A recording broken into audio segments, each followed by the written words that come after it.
What do you think of this one? The cute little destination.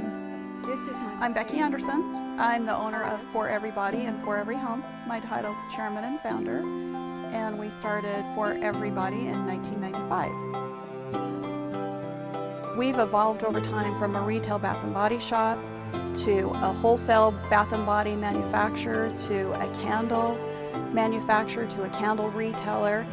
The company right now today are the largest privately held candle manufacturers in the U.S. So what makes our candles different than the competitors, we're soy, which is environmentally friendly. Then we also have a higher fragrance load than normal candle companies do, so it'll have a good fragrance throw.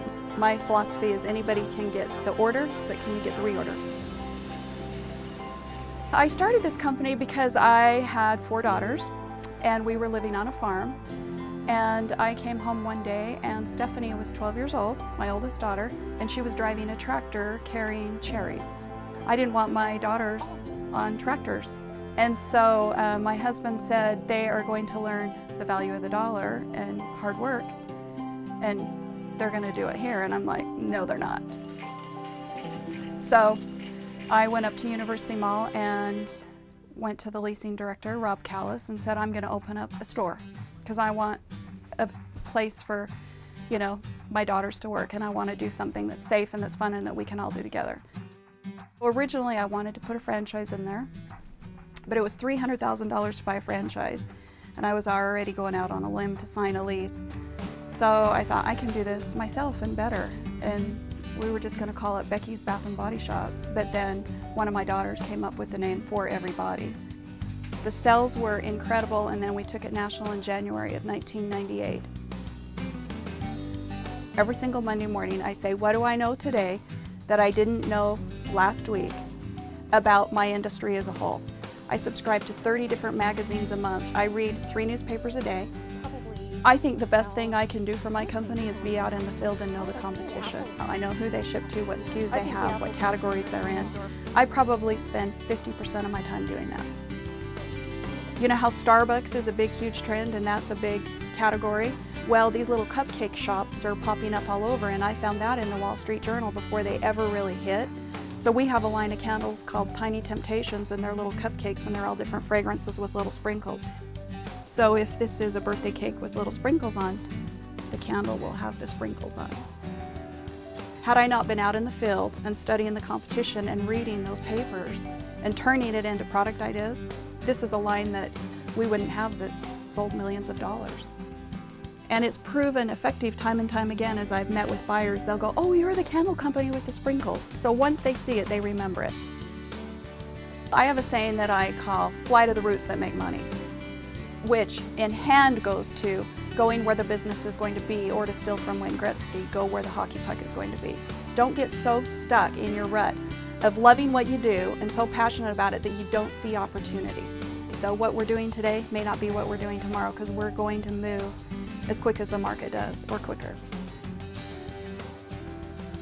Mentors are so important to entrepreneurs, either in person or through books. Somebody knows what you need to know. Somebody's experienced what you're experiencing, and somebody has knowledge in that category. I used to read 5 or 6 books a week. One time I had a competitor. They reached the $15 million mark and they went out of business. And I called him and I said, you know what, you're already out of business. I'm no threat to you.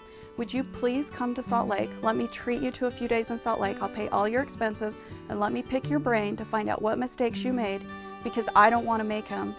And he did. One of the other mottos I have is, what I'm doing today has to be working on tomorrow. I don't want to get caught in the minutia. I want to work on the big stuff that moves us forward. One of the things that I've tried to do is spend 80% of my time doing what I do best. So I've hired people around me that do what they do best. You hire the best around you, you delegate with trust, you have them return and report, and then you have more time to do what you do best, let them do what they do best, and then everyone's successful. One of the things also is you want to put really passionate people around you that bleed the vision. We call it bleeding the Feb for everybody. You have to bleed the Feb and be passionate, and we scream our vision and our passion out in living color and expect everyone around us to do the same. This business is like one of my kids, and I am so passionate about it, and I love it, and I love the industry. I love the category. To me, shopping trends and studying competitors is not work, it's fun. It's one of the things that I do even in my free time. So without that passion, there's just absolutely no way that we would have grown like we have. We use a lot of creative marketing techniques here, and we don't put a lot of money into the marketing and the advertising that a lot of competitors have. We've done a lot of it through word of mouth. We've done a lot of it just by having a better product, by having the best fragrance, the best quality products, and the toppings on the top. It makes us different and unique, and we stand out. And I think that has helped us a lot, just being different from the crowd and being green before green was cool. We were green 10 years ago. There's been many times we have gone in and been able to strategically get in a big box account when you would think a Yankee or somebody else could have done it. But it's just because we were so quick to go with the market trend. The big competitors that sell to the big boxes like we do have a lot of debt. They're really leveraged. And so we've really watched that and tried not to do that. For instance, one of our big wax tanks is an old used milk truck that I picked up for $600. To buy a wax melting thing, it's tens of thousands of dollars. But you know, we've done it and we've made it work. And we grew this company debt-free from the ground up, organically.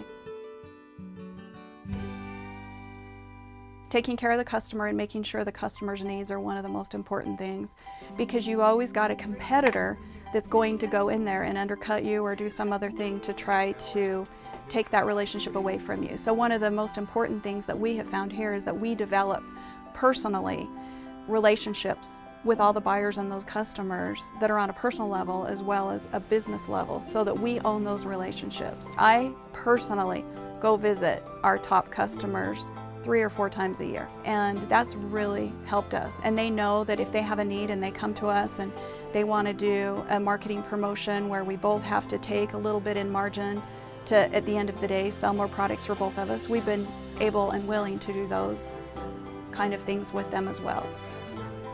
Giving back to us is very, very important. You don't ever see a hearse pulling a U-Haul. So in other words, there's no point in going to Glory and having it all for yourself.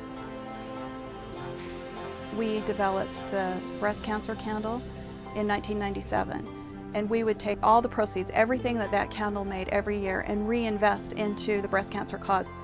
Women, when they go get their mammogram in October, Breast Cancer Awareness Month, they will be given a free breast cancer candle to remind them, as they burn the candle all year long, to do their monthly exams. Being an entrepreneur, you make a lot of sacrifices like time and sleep, but it's the most valuable, rewarding thing you can do. It'll take a lot of tenacity and drive, but it's well worth the ride.